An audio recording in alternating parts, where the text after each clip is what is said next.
First up, they have this golden boy at the top. Actually, I'm going to call him the platinum boy because he is our man of platinum today. We're talking about Shubman Gill.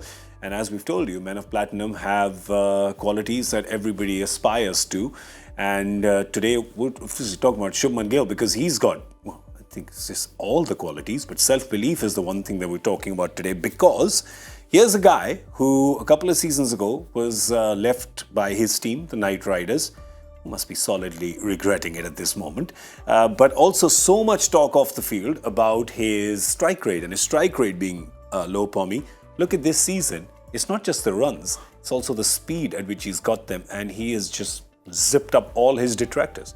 And yeah, I mean, the reason he's a man of platinum is because one is churned out a lot of runs. As you're talking about, there's, the perseverance with his self-belief, not just the fact that he's going to score runs, that he kind of thinks that he'll get there in the end.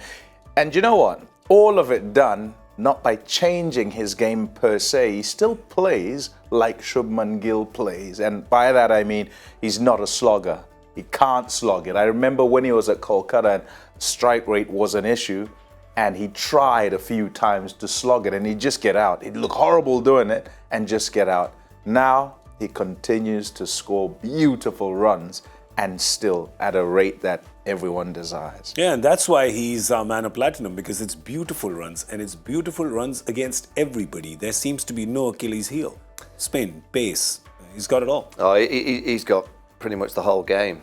The reason why he's got so much self-belief is because he's so good. It's easy to have self-belief when you've got so much talent.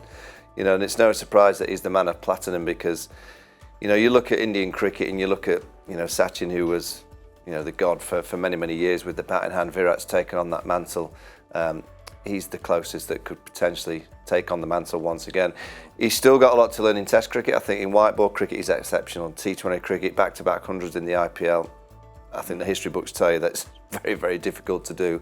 I have no qualms about him in 50 over T20 cricket. He's a very talented Test match batter when the ball doesn't swing.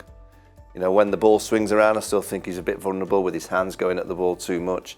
But if he can get that right, I have no question in 5-8 years' time, I think we might be still sat talking about Shubman Gill breaking many, many records. And in the same light that we talk about Virat, I don't think many can get to Sachin. I'll be honest with that. I think Sachin's gone beyond trying to reach that kind of stature. But I think he can get to Virat's style.